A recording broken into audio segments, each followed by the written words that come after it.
Hola, bienvenidos a una nueva entrevista aquí en Empalco. Vamos hoy a hablar de la última publicación del académico historiador Cristóbal García Huidobro, este libro que tengo acá, El presidente de todos los chilenos, la biografía de Pedro Aguirre Cerda, el expresidente de Chile que gobernó el país entre los años 1938 y 1941. Damos bienvenida acá, Cristóbal. Hola, ¿qué tal? ¿Cómo estás? Muchas gracias, Denis, por la invitación. Feliz de estar acá. Gracias a ti por tu tiempo. Mira, yo generalmente cuando entrevisto el libro, mi primera pregunta es muy amplia para que el autor hable sobre el libro de manera genérica, y la pregunta básicamente es: ¿de qué se trata el libro? Creo que no procede hoy porque acabo de decirlo, es la biografía de Pedro Aguirre Cerda. De Pedro Aguirre Cerda. Así que cambié la primera pregunta por otra. Y después de Ujú. tu investigación, que me imagino fue mucha lectura, mucho tiempo, mucha dedicación, hoy ya con el libro publicado, ¿cómo respondería a esta pregunta? ¿Quién fue Pedro Aguirre Cerda? Uf, eh, mira, si lo tuviera que constreñir a una sola palabra, es un estadista. Pedro Aguirre Cerda es mucho más que su presidencia. Lamentablemente nosotros nos quedamos con eso nomás, pero nos olvidamos de toda una vida eh, que parte desde el primer año de su estudio en la universidad, ¿no?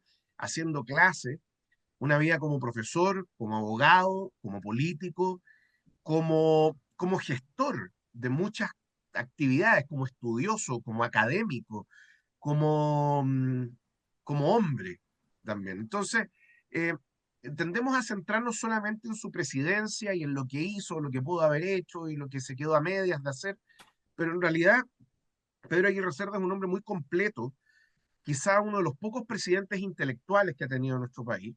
Y por otro lado, es, como te decía, un estadista, un individuo que un día, no fue un día, pero a lo largo de su vida pensó Chile, pensó hacia dónde tenía que marchar el país, qué era lo que él consideraba era lo mejor para Chile, y trató de ponerlo en marcha, trató de ponerlo en práctica, no solamente siendo presidente, mucho antes, siendo ministro, incluso desde, desde su vida privada, ¿no? Haciéndolo desde su espacio, ¿no? Ya no dentro de la política, sino como un ciudadano común. Entonces, en ese sentido, viene el concepto de estadista, ¿no? La persona que tiene visión de Estado sin necesidad de estar con las riendas del Estado.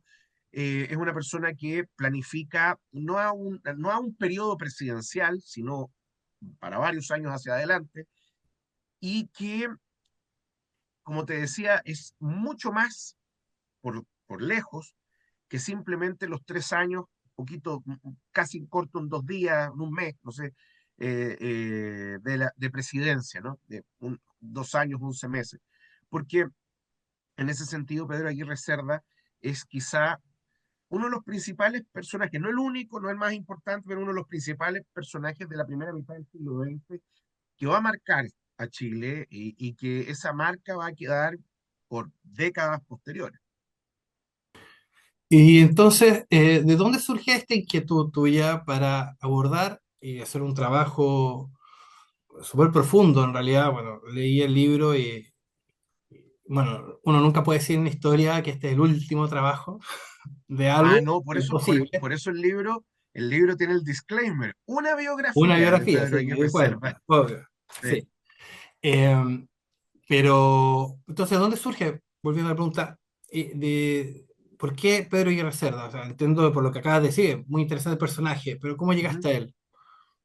Ah, bueno, a ver, hace varios años atrás me decidí a escribir algo sobre el siglo XX. Mi especialidad es siglo XIX, de hecho tengo una biografía previa de Manuel Montt, ¿no? Que estoy trabajando en una reedición ahora. Y sobre el siglo XX, digamos que estoy peleado con el siglo XX, no es un área que me guste mucho, pero quise probarme a mí mismo, envalentonado, un viejo profesor de la universidad, eh, y dije, ya, pues si me voy a meter en estas aguas profundas, por lo menos que sea en un género que me gusta. Entonces quiero hacer una biografía. Y hice una lista de personajes sobre los cuales podría ser una biografía, hombres, mujeres, en fin. Y finalmente terminé llegando a dos que me gustaban. más. Esto es una cuestión solamente de gusto. Esto es porque a Cristóbal García Huidobro le gusta esto. ¿Me entendés? No hay ninguna así como algo particular. Ah, y lo otro es que yo partía desde la ignorancia más pura. Nuevamente, como mis temas no son del siglo XX, me tuve que poner a estudiar, replantearme varias lecturas, en fin, sobre el siglo XX chileno.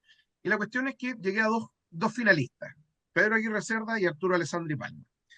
Y la Ok. cuestión es que dije, no, ¿sabéis qué? Quiero escribir sobre alguno de ellos dos una biografía. Y la conclusión final a la que llegué fue, mira, a ver, Pedro Aguirre Cerda tiene un archivo que está intocado, ¿ya? O casi intocado, y está en el Archivo Nacional, es de fácil acceso, con los Alessandri tendría que hablar con ellos, a ver si tienen cosas, en fin. Y curiosamente hay más de Pedro Aguirre Cerda que de Arturo Alessandri en archivos, ¿ya? La cantidad de prensa y la cantidad de texto escrito es más generosa respecto de Alessandri que de Pedro Aguirre Cerda, pero como te digo, está ese archivo, ¿ya? Y hay cartas y cosas por el estilo que quería trabajar. Y también hay otros archivos que curiosamente tienen material sobre Pedro Aguirre Cerda. Entonces dije, ¿sabéis qué? Me voy a ir con Don Pedro. Además, porque había otro aliciente entre los dos, ¿ah? Es en el fondo la historia, el mito, o el mitos, ¿no? Que se escribe en torno a los personajes, en realidad va más allá de lo que ellos dijeron en su vida, ¿no? Sino es la interpretación posterior. Y en ese sentido, me pasa que Pedro Aguirre Cerda me pareció un personaje mucho más interesante y que quería develar, porque de Alessandri se ha escrito bastante, pero de Pedro Aguirre Cerda, piensa tú que la última biografía que se escribió de Pedro Aguirre Cerda, que es una biografía bien de cuño antiguo, bien panegirista, en fin, es del año 63, creo, si no me falla la memoria. Entonces han pasado 61 años, igual ya era tiempo de que don Pedro fuera visitado nuevamente. Entonces, eh, así fue como me decidí a escribir esta biografía. Sin saber nada, terminé encontrándome con un personaje fantástico. Y si bien yo no me he reconciliado y dudo que lo haga, que me reconcilie con el siglo XX, de todas maneras fue interesante ir al rescate de un personaje tan profundo y tan interesante como Pedro Aguirre Cerda. Uno, bueno, hablando de mitos, uno de los mitos que, bueno, tú planteas en el libro, es justamente el origen de Pedro Aguirre Cerda. ¿Podrías hablar un poco de eso? Porque se habla siempre como un personaje como popular que llega a la presidencia. Que son cosas distintas. A ver, eh, si yo tuviera que establecer así como utilizando nomenclaturas actuales, socioeconómicas, claro, Pedro Aguirre Cerda no es un hombre pobre, no viene de una familia pobre tampoco, ni siquiera para los estándares de la época. Pedro Aguirre Cerda viene de una familia de latifundistas medianos, ¿no? De la zona del interior de lo que hoy día es la región de Valparaíso, es decir, Pocuro, Calle Larga, en fin, y el padre Pedro Aguirre Cerda tenía 60 y tantas hectáreas, cosa que no es poco, y eran de buena tierra de la zona. Eh, y cuando muere Juan Bautista Aguirre, el padre de Pedro Aguirre Cerda, Clarisa Cerda, que es su mujer, se va a tener que hacer cargo del negocio familiar, y no solamente lo va a hacer bien, sino que lo va a hacer muy bien. Va a terminar saldando todas las cuentas de la familia, crece la cantidad de dinero que tienen, hay plata, digámoslo, para poder ayudar a Pedro cuando se va a estudiar a Santiago, después al Instituto Pedagógico. En ese sentido, claro, no era de lujo, no era para llegar y gastar y vamos a Europa una vez al año, no, para nada, bajo ninguna circunstancia, pero sí una vida cómoda pero austera, ¿ya? Pero, ¿de dónde viene la mitología del Pedro Aguirre Cerda, hijo de campesinos pobres y todo eso? Bueno, viene de la campaña presidencial, porque don Pedro tenía la impronta de una persona de extracción popular, era un hombre relativamente bajo, o sea, en realidad, ¿quién soy yo? Mido 1,67 m, él medía 1,62 m, pero un hombre no muy alto, de tez morena, muy parecido a su tío José Joaquín Aguirre, el marido de su señora, de la Juanita Aguirre, muy idéntico, te diría yo, y a su mamá. Pedro Aguirre Cerda, si hay alguien que se parece a su madre. Entonces, eh, y esta extracción desde de provincia, etcétera, lleva a crear este personaje de un Pedro Aguirre Cerda popular y de extracción popular, que no es lo mismo, y eso lo digo en el diario, o sea, en el diario, perdón, en el libro, que Pedro Aguirre Cerda no solamente tenía gran cercanía con los sectores más desposeídos, sino que de sus principales preocupaciones estaba precisamente eso. ¿Por qué? Porque él conoce la pobreza de primera línea. Cuando iba al colegio, cuando iba a la escuelita en Calle Larga o en Pucuro, él se da cuenta que va a las mismas clases con niños que son hijos de campesinos, aparceros, en fin, inquilinos, que muchas veces ellos llegan descalzos o no llegan a clase, o sea, con suerte superarán el primer o segundo año de preparatoria, en esa época o equivalente a primero y segundo básico. Entonces él conoce la pobreza y cuando va a Santiago la conoce aún más crudamente porque Pedro Aguirre Cerda necesitaba plata. Tú sabes que estudiante Sí. pobre de provincia que llega a la capital, que es mucho más cara que provincia, ocurre que Pedro Aguirre Cerda necesitaba plata. O sea, quería tener unos pesitos más porque su mamá le mandaba plata, pero no era suficiente para comprarse una tenida de ropa decente, etcétera. Se pone a hacer clase en una escuela nocturna y ahí se da cuenta porque él trabaja con gente que es mayor que él, que son obreros, muchos de ellos, etcétera, gente que está tratando de avanzar un poquito más en sus estudios para ganar unos pesitos más, pero es gente que está minada por la epidemia de alcoholismo que hay en esta época, gente que tiene muy mala salud, muy mal vivir, o sea, unas condiciones de vida muy malas. Entonces, son cosas que él siente profundamente y no se va a olvidar de eso. Él no viene de la pobreza, pero tampoco se va a olvidar de los pobres. ¿Me entiendes? Entonces, eh, la Juanita Aguirre, cuando ya había enviudado, le escribe una carta a Gabriela Mistral. Tiempo después se van a juntar después de esa carta. Lamentablemente la carta que escribió la Gabriela Mistral está perdida, o si alguien la tiene, fantástico, pero yo no la he podido encontrar. Pero la respuesta de la Juanita Aguirre es bien notable porque hay una parte, yo lo pongo en el libro, dice, los más humildes supieron comprenderlo mejor, o sea, supieron comprender los propósitos de Pedro Aguirre Cerda mucho mejor que el resto. Eh, y en ese sentido, claro, ahí doña Juanita está hablando bolería, ¿no? Del dolor de una viuda que ha perdido a su marido, pero ella tiene así como bien claro cuáles son los culpables de la muerte de su marido. No es la tuberculosis, son otros. ¿Ya?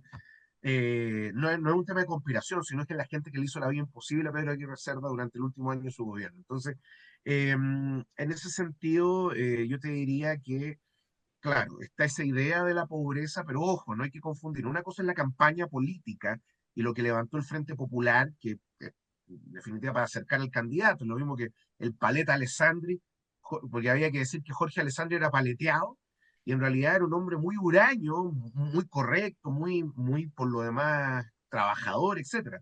Pero no era así como afectuoso, ni mucho menos, ¿me entendés? Entonces, en ese sentido, Pedro Aguirre Cerda tiene todo un mito creado en torno a él, pero eso no lo aleja necesariamente del concepto de la pobreza y cómo él la entendía como un flagelo en nuestro país. Sí, bueno, para la gente que no sabe, bueno, Pedro Aguirre Cerda fallece durante su mandato de tuberculosis, por lo tanto no terminó su periodo. Eh, y bueno, un poco yendo ahí al lado político de él, siempre se enseñaba, no, no sé ahora, en los colegios, era como una cuestión, no sé, automática. Pedro Aguirre Cerda, gobernar es educar. Ah, eh, ¿No es cierto? Ya. Eh, Era como lo que había que aprenderse de memoria de él. del gobierno. Claro. Entonces, la pregunta es, ¿cuál es la idea que hay detrás de esta frase? Porque está lejos de ser un eslogan para el ideario político de Pedro Aguirre Cerda. Y finalmente, ¿qué logró hacer en concreto para llevar a cabo esa idea de gobernar es educar? Bueno, también hay algo de mitología. A ver, en primer lugar, la frase no es de él, es de Valentín Letelier, que en un discurso en 1888 la dice. Y Pedro Aguirre Cerda fue alumno de Letelier. ¿Ya? Y le quería mucho, es su maestro, quizá uno de los que lo involucró en la masonería en el Partido Radical también, junto con otros varios, ¿no? Y en el discurso del 21 de mayo de 1939, es la primera cuenta pública de Pedro Aguirre Cerda, él menciona esto, pero dentro de un programa bastante más largo y más grande.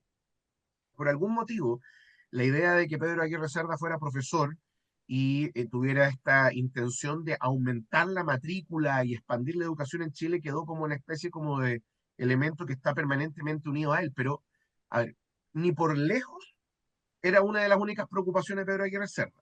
ni tampoco la más importante. Para Pedro Aguirre Cerda todas sus preocupaciones eran importantes. ¿Por qué? Porque él veía la situación chilena como un todo, ¿ya? Como un todo integral. Y llegó a la conclusión, eso lo sé porque hay que leerse los libros escritos por Pedro Aguirre Cerda sobre el tema, problema grande, problema industrial, hay otros artículos que él escribió sobre el tema, también interesantísimo. Y para él lo principal es la organización, que en el fondo la comunidad nacional empuje, o que si tú quieres que todos rememos para el mismo lado, ¿ya? Y claro, hay intereses particulares, pero ante todo hay que anteponer el interés de la patria. En ese sentido, Pedro Aguirre Cerda es un nacionalista acérrimo. Y él lo dice, él habla de él define su nacionalismo como un nacionalismo constructivo. ¿Ya? Esto no es para competir con otros, es para que nosotros, los chilenos, nos empapemos del valor patriótico que implica ser chileno y nos convenzamos que tenemos que empujar, porque si hacemos eso, eventualmente nos va a ir bien a todos. Es una idea interesante. Sí. Entonces, eh, eh, así como él tenía el famoso plan sexenal de educación, que es en el fondo, ese es el gobernar es educar. Y era un plan que quedó a medias porque, claro, a ver, hay varios problemas. Primero, no hay plata, ¿ya? El terremoto de Chillán se llevó todo, ya después se lo terminó llevando la Segunda Guerra Mundial y la crisis económica en la que nos sumimos producto de la guerra. Chile tampoco era un país rico. Y por lo tanto, Pedro Aguirre Cerda, cuando hace el diagnóstico de la educación chilena, llega y habiendo sido ministro alguna vez de educación o de instrucción pública en los años 20, él llega a la conclusión de que uno de los principales problemas en Chile es que no hay colegios. O sea, ¿de qué me sirve a mí tener alumnos si no tengo dónde hacer clases? Entonces, una de las primeras cosas que hace es crear una corporación, se llama la Sociedad Constructora de Establecimientos Educacionales, que es la que construyó un montón de colegios desde la década de los 40 en adelante. ¿Ya? Entonces, primero tengo que tener los lugares, después tengo que aumentar la matrícula. Y si tú ves cómo aumenta la matrícula escolar durante su gobierno, es mediocre, a decir basta. Pero eso tiene una razón de ser. Había que tener los colegios primero. Y él sabía que el proyecto iba a pérdida los 3 primeros años, como cuando tú inicias un negocio. Los primeros años son de pérdida, pero de repente, ¡pum!, te pegáis el salto precisamente para obtener ganancias, ¿no es cierto? Y en ese sentido, Aguirre Cerda sabía que primero tenía que tener los colegios y luego tenía que tener a los alumnos. Al mismo tiempo, ¿de qué me sirve tener colegios si no tengo plata para pagarle a los profesores? ¿Ya? O no tengo plata para construir los colegios? Bueno, desarrollo industrial, progreso económico. ¿Ya? ¿De qué sirve que los niños vayan al colegio si tienen familias que viven en condiciones miserables y los mismos niños viven en condiciones miserables porque no tienen casa? Programa de construcción de vivienda. Y así, hay un montón de proyectos que se desarrollan, todos se intentan llevar al mismo tiempo, ¿no? Adelante por el gobierno de Pedro Aguirre Cerda, pero claro, siempre va a haber algo, y es terrible porque siempre hay algo que lo echa abajo, o el terremoto de Chillán, a un mes de haber iniciado su gobierno, que tuvo un costo brutal para Chile. Nosotros recibimos ayuda externa y el planeta se portó en forma extremadamente generosa con nosotros, ¿ya? Eh, pero eh, no teníamos por qué tener el sur de Chile destruido completo, ¿entendés? Desde Linares hasta pasado Talcahuano, Concepción para el sur. Eh, y fue terrible, ¿ya? La Corfo no arregló eso. La Corfo va a ver que este órgano que se crea, ¿no? Junto con otra corporación que era la Corporación de Reconstrucción, recién los frutos de la Corfo se van a ver 3 años después, 2 años después de creada. Y en realidad los réditos se los llevan Juan Antonio Río y Gabriel González Videla después. Y bueno, el estallido de la Segunda Guerra Mundial, nuestros principales socios comerciales de nuevo se van a la guerra como en la Primera Guerra Mundial. Entonces siempre había algo. Y aún así, el gobierno se las ingenió. Pedro Aguirre Cerda, con una voluntad de acero y a un costo enorme desde el punto de vista físico, logró sacar adelante varios de estos proyectos, echarlos a andar, y en los sucesivos gobiernos radicales, Juan Antonio Río, Gabriel González Videla los van a continuar. Entonces, ahí tú te das cuenta que no siempre, pero muchas veces la voluntad se puede imponer. Sí, es cierto. Ya como para ir terminando, una pregunta que tiene que ver más con la investigación y bueno, y obviamente el tema que estamos tocando de la vía de Pero y Reserva. Durante la investigación, por supuesto, muchas fuentes, fuentes inéditas. De todo eso, quizás algo que no haya salido publicado, no lo sé. ¿Qué te llamó la atención de su vida? ¿Mm? De su vida no solo personal, puede ser política. Algo que haya llamado la atención, que quizás no te esperaste haber encontrado. No sé si no lo esperaba, pero me gustó encontrarlo. Ujú. Eh, y esto tiene que ver con la personalidad de Pedro Aguirre Cerda. Llegué a esta conclusión después de haber leído cantidad de cartas que le llegaron, cosas que vivió él, en fin. En primer lugar, Pedro Aguirre Cerda estaba dispuesto a trabajar con quien fuera. ¿Ya? El sectarismo político no iba de la mano con él. ¿Ya? En ese sentido, Pedro Aguirre Cerda trató de ser transversal. Él siempre se reconoció como un hombre de izquierda, aunque claro, ser de izquierda en 1920, 1930 es bien distinto a lo que es hoy día ser de izquierda. Pero eso no implicaba que él no tendiese puentes con la derecha o incluso dentro de la misma izquierda. Pedro Aguirre Cerda era profundamente anticomunista. Eso es uno de los motivos por los cuales él no quería, de hecho, peleó contra la creación del Frente Popular, hasta que finalmente perdió. El Partido Radical ingresa al Frente Popular y Pedro Aguirre Cerda sabía que estaba derrotado. Alguien, siempre hay gente que comenta en Instagram o cosas por el estilo, cuando yo hablo de esto, ¿cómo alguien va a estar en una alianza 3 años si no le gusta? Se llama conveniencia política eso. Es porque en el fondo te conviene. Si no puedes contra ellos, únete. Y por lo menos ahora tú vas a dirigir el circo. No el Partido Comunista, no el Partido Socialista, no los radicales, no los democráticos, tú. Y yo creo que algo de eso había dentro de la cabeza de Pedro Aguirre Cerda. Para lograr en el fondo el proyecto, él sabía que necesitaba todas las fuerzas políticas. En más de alguna ocasión la derecha le dio dolores de cabeza terribles. En otras ocasiones le dio los votos que necesitaba. Había de todo, ¿ya? E incluso dentro de su propio sector enfrentó oposiciones y una guerra civil al interior del Frente Popular que finalmente lo va a terminar por destruir. La famosa pugna entre los socialistas y los comunistas producto del estallido de la Segunda Guerra Mundial y el apoyo de los comunistas a Hitler en 1939 con el pacto Molotov-Ribbentrop. ¿Entiendes? Entonces, y aún así, Pedro Aguirre Cerda al mando del timón, ¿no es cierto?, sin soltarlo. Entonces, ¿a qué conclusión llego? Que la política de los años 20, 30, 40 es una política de trinchera, es una política considerablemente más violenta en el ejercicio exacto de la violencia, o sea, literalmente agarrarse a combo, sí, y algunas veces perder la vida también, pero se podían llegar a grandes acuerdos. Nosotros eventualmente nos civilizamos en la política nacional a partir de la restauración de la democracia en los años 90, eh, y lo hemos perdido un poco. ¿Ya? Nos hemos vuelto sectarios, dogmáticos, en fin, donde vemos la política casi como una religión. Y Pedro Aguirre Cerda, que era lo menos religioso que había, era un hombre práctico.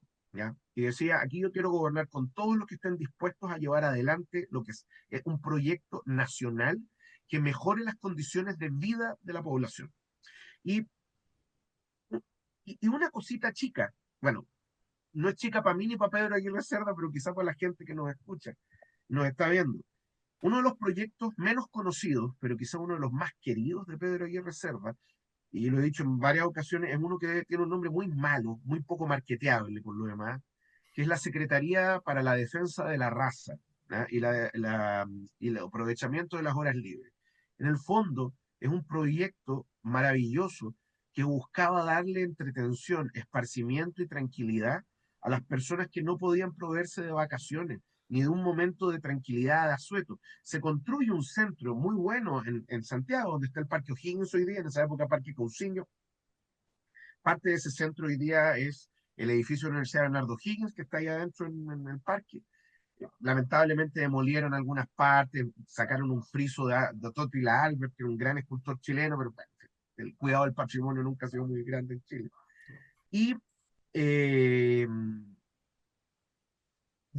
mira, viejo, sala de amamantamiento para mujeres, ¿ya? Para que pudieran estar leyendo un libro, leyendo una revista, tomándose algo rico, así un tecito, lo que fuera, mientras amamantaban. Una biblioteca, un parque, canchas de fútbol, canchas de básquetbol, canchas de voleibol, en fin, y un montón de otras cosas que para nosotros es como, oye, esto se ocupa la municipalidad. Bueno, en esa época los municipios no tenían plata, solo el gobierno central. Pedro Aguirre Cerda dice, bueno, ¿cómo no le vamos a tratar de dar un momento de esparcimiento a gente que de lo contrario estaría en su casa probablemente entregada a los vicios o haciendo cualquier otra cosa menos velar por su salud física y mental? ¿Me entendés? En ese sentido fue visionario. Y es un proyecto que yo creo que es muy bonito, copiado de otras realidades, francesa, la soviética, la austriaca, la finlandesa, la norteamericana, en fin, que tenían todos estos proyectos. Y con los pocos recursos que nosotros teníamos en Chile, Pedro Aguirre Cerda lo trata de traer acá a Chile. Funcionó durante un tiempo y fue súper útil, ¿me entendéis? Pensar incluso en que algunas veces hay que desconectarse de acá, porque si estás permanentemente con el motor a 100, el problema es que después se te va a fundir. Y Pedro Aguirre Cerda pensaba incluso en estas cosas, que hoy día quizás nos parecen pequeñas porque las tenemos de suyo, pero en la década de los 30 y de los 40 no. Y eso es una de las cosas que más me maravilló, junto con su bonomia, lo bueno para la talla que era, lo travieso y macuco muchas veces, pero también con esa transversalidad que lo destacaba, eh, que lo llevó a tener muchos sinsabores, ¿ah? Hay que decirlo.